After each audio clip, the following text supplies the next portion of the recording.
उद्घाटन समारोह में।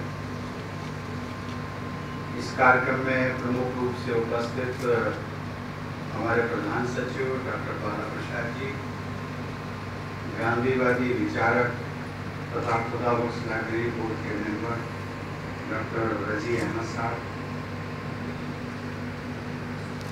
लाइब्रेरी के निदेशक श्री आनंद किशोर जी, डॉक्टर इम्तियाज अहमद, लाइब्रेरी के पूर्व निदेशक, कार्यक्रम में मौजूद सभी विद्वज्जन, पुस्तकालय के पाठकगण, मीडिया प्रतिनिधिगण, देवियों एवं सज्जन,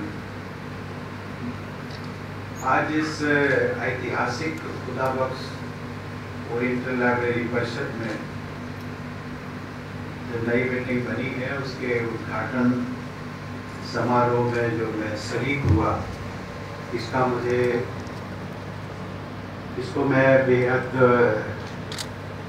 अपना खुशकिस्मत मानता हूँ। खुशनुमा आप लोग बीच में आता हूँ तो उर्दू की जुबान थोड़ी सी निकल आती है।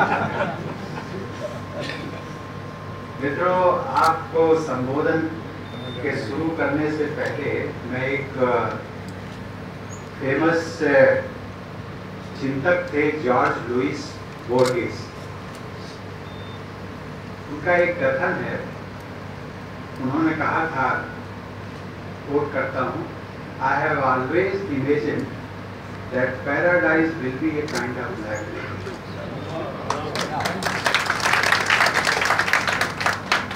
अर्थात मैंने हमेशा कल्पना की है कि स्वर्ग एक तरह के पुस्तकालय की ही शक्ल में होगा और पुस्तकालय की ही तरह होगा। मुझे बोर्गेस का ये कथन सच्चाई के बिल्कुल करीब लगता है।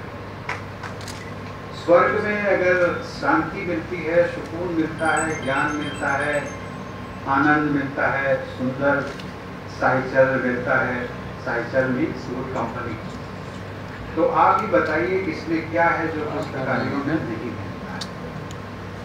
यहाँ बैठे पढ़ रहे लोगों में शांति देखिए, उनकी गंभीरता देखिए, उन्हें मिल रहे आनंद के बारे में उनसे पूछिए, एक दूसरे के सुंदर साहिचर्य और सौजन्य के बारे में पूछिए। ये सारी बातें पुस्तकालयों में एक जगह इंसान को नसीब हो जाए, हाँ, उसको बचाए, ऐसी जगह का नाम पुस्तकालय है या लाइब्रेरी। फिर ये पुस्तकालय स्वर्ग से किस मायने में कम अहमियत रखते हैं। ये दीगर बात है कि इलेक्ट्रॉनिक विकास और सूचना क्रांति के युग में हमारे लिए ज्ञानवर्धन के अन्य कई साधन भी आज मौजूद हैं, परंतु इन साधनों की अतिशय उपलब्धता ने हमारे ज्ञान क्षितिज को फैलाने के साथ साथ हमारी संवेदना की धार को भी कई अर्थों में कुंद किया है। हम पुस्तकालय में पहुंचकर किताबों से जो रिश्ता बनाते हैं वो कई मायनों में विशिष्ट होता है। पुस्तकों के साथ इंटरनेटी रिश्ता भावनात्मक नहीं होता है। कठिनाई पूर्वक पूरी मेहनत मशक्कत के बाद किसी के साथ कायम किया गया रिश्ता ज़्यादा संवेदनशील होता है, गहराई वाला होता है, बात चाहे इंसानी रिश्ते की हो या फिर किताबों के साथ रिश्ते की। अभी बैठे बैठे मैं सोच रहा था कि मेरी भी जो लाइफ कुछ इसी प्रकार की शुरू हुई। जब मैं दिल्ली में था, यूनिवर्सिटी में था,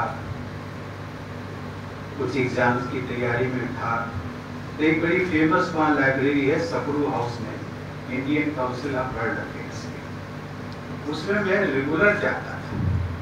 और जिस सुकून की बात यहाँ कही गई है वो सुकून मुझे जो उस समय मिलता था वो मुझे लगता है कि जिंदगी में कभी नहीं मिला।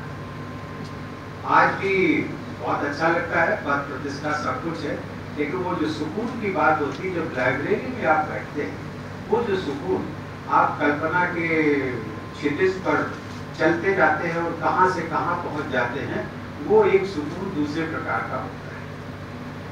खुदा बख्श साहब ने जब इस रिश्ते को गहराई से समझा था तभी इस पुस्तकालय की स्थापना की गई है।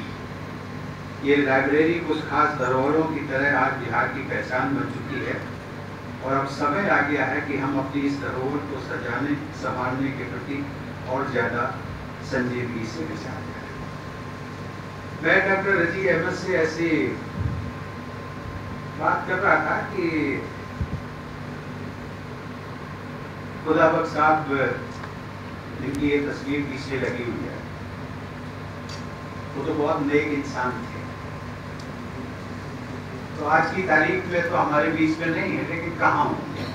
तो मैंने पूछा कि इन्होंने कहा कि आप बताइए कहाँ हो सकते हैं। तो मैंने कहा यहाँ तो है नहीं मुझे लगता है कि जन्नत में।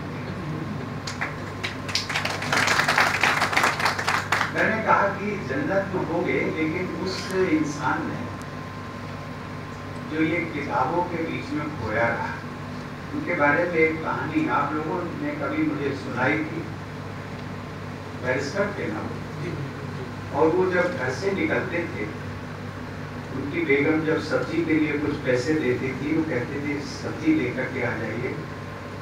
तो वो जाते थे तो पता लगता था कि जो पैसे ले गए थे पैसे भी खर्च हो गए, सब्जी भी नहीं आई। सब्जी की जगह किताबें आ गई।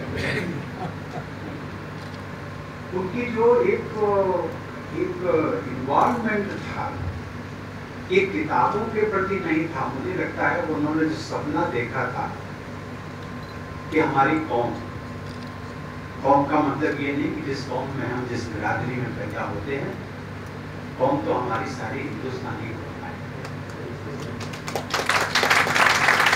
उस कौम में जब वो सोचते थे कि किन मुसीबतों के साथ हम पढ़ लिख करके बैरिस्टर बने हैं, तो हमारी पूरी कौम, हिंदुस्तानी कौम जो है वो पढ़ लिख कर, और पढ़ने लिखने के लिए जरूरत होती है लाइब्रेरी। लाइब्रेरी तो उन्होंने हम सबको उपलब्ध करा दी, लेकिन जो हमारी जिम्मेदारी थी, शायद हम उस जिम्मेदारी को पूरा करने में अभी पीछे हैं। ये केवल लाइब्रेरी में आकर के पढ़ना, शोध करना, रिसर्च करना, अपने कॉम्पिटिटिव एग्जाम की तैयारी करना, पीएचडी करना, ये एक हिस्सा है। लेकिन ये हिस्सा, जो दूसरा मुख्य हिस्सा वो है कि हमें अपनी हिंदुस्तानी कौम को कितनी अधिक से अधिक हमको तालीम दिलवा सके, कितनी अधिक से। एक बार तालीम मिल जाए, कभी कभी लोग कहते हैं कि आजकल तालीम हासिल करने से क्या होगा, आप कोई भी तालीम हासिल कर लीजिए, नौकरी मिलने वाली है।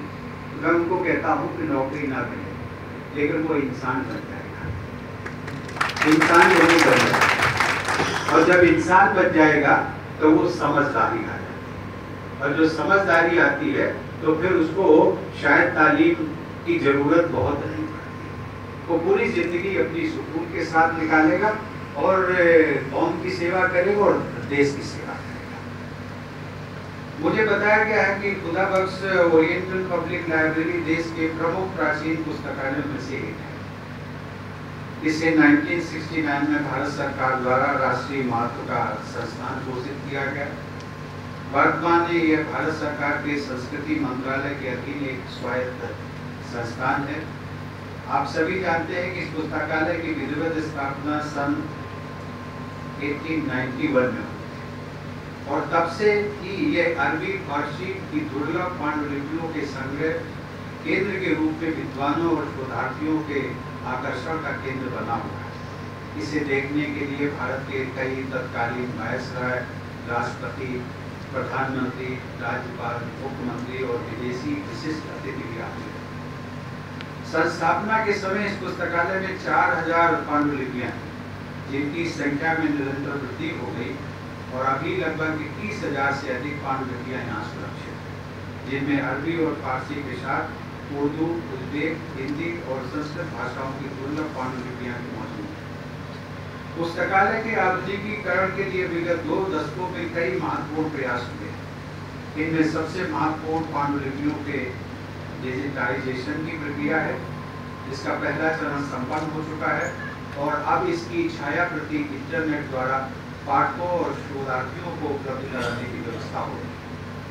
इस पुस्तकालय में विभिन्न भाषाओं और विषयों की लगभग 3 लाख पुस्तकें उपलब्ध हैं, जो शोधार्थियों और पाठकों के लिए उपयोगी हैं।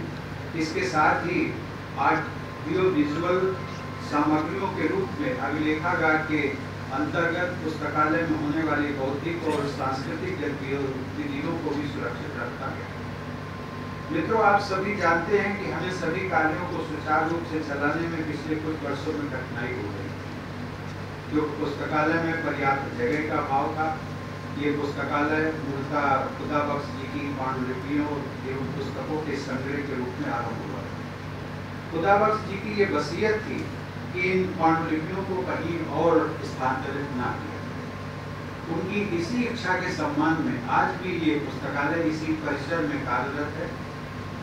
तथापि जहाँ तक संभव है इसकी आधारभूत संरचनाओं को विकसित करते हुए इसे हम एक अंतर्राष्ट्रीय स्तर के पुस्तकालय की आवश्यकताओं के अनुरूप बनाने के प्रयास कर सकते हैं। जब हम वसीयत की बात करते हैं तो मुझे लगता है कि वसीयत ये केवल भवन ही नहीं था, उनकी केवल पांडुलिपियां नहीं थी, और असली वसीयत तो ये थी कि हमारी कौम, हमारी हिंदुस्तानी कौम जो है तालीम सहित शिक्षित हो, वो वसीयत है। उस वसीयत की जो जिम्मेदारी है वो हम सबकी है, आपकी है, हमारी है, यहाँ जो बैठे हैं उनकी है, जो नहीं बैठे हैं और खुदा बख्श साहब से जिनको थोड़ा सा भी ताल्लुक था या मोहब्बत थी, उन सबकी जिम्मेदारी। पुस्तकालय के इसी परिसर में छात्रों, युवाओं और वरीय नागरिकों की सुविधा के लिए कर्जन रीडिंग रूम के नाम से सार्वजनिक वाचनालय की स्थापना खुदा बख्श जी द्वारा सन 1905 में की गई, जो आज भी सक्रिय है। 1983 में पुस्तकालय भवन का पहली बार विस्तार हुआ था और तब यह एक अतिथिशाला एवं सभागार का यहाँ निर्माण हुआ था, परंतु पुस्तकों के भंडारण की क्षमता उस समय तक बढ़ाई नहीं जा सकी और इसी बीच नई पुस्तकों के आ जाने के कारण जगह की काफी किल्लत होती है। इस कठिनाई को दूर करने के लिए पुस्तकालय भवन के दोबारा विस्तार की जरूरत महसूस की गई और आज उप भवन का निर्माण इसी आवश्यकता की प्रतिपूर्ति का एक सार्थक प्रयास है। आज इसका उद्घाटन करते हुए मुझे बेहद खुशी है। आशा है कि आप पुस्तकालय में पुस्तकालय में स्थान की कमी की समस्या का निदान यथासंभव रूप में हो सकेगा और इसकी गतिविधियों में पर्याप्त विस्तार नजर आएगा। इस पुस्तकालय का 125 वर्षों से भी अधिक का गौरवशाली इतिहास रहा है।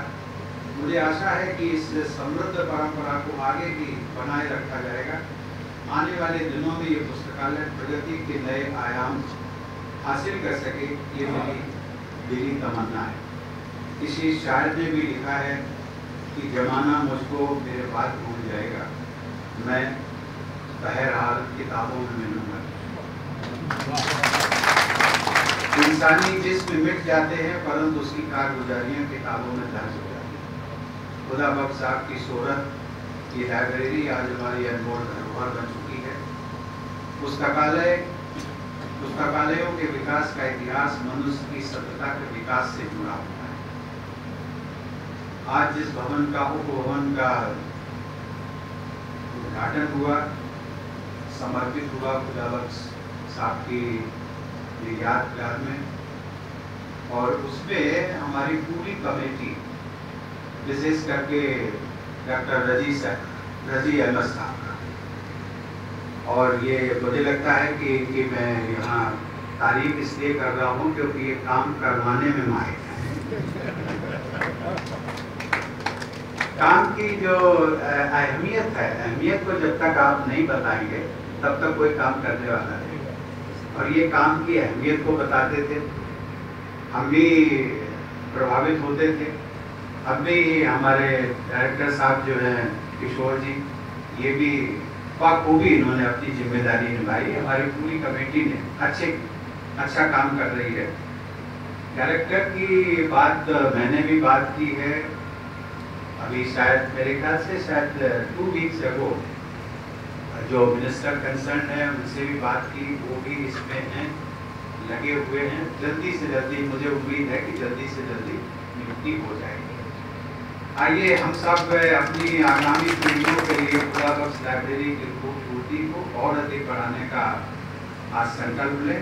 आप सबको बहुत बहुत धन्यवाद। जय हिंद।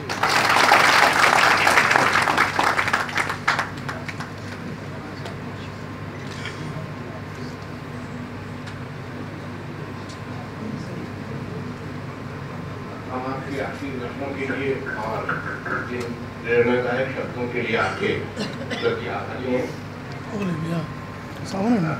मैं अनुरोध करूँगा धन्यवाद ज्ञापन के लिए लाइब्रेरी के डायरेक्टर यही हालत है।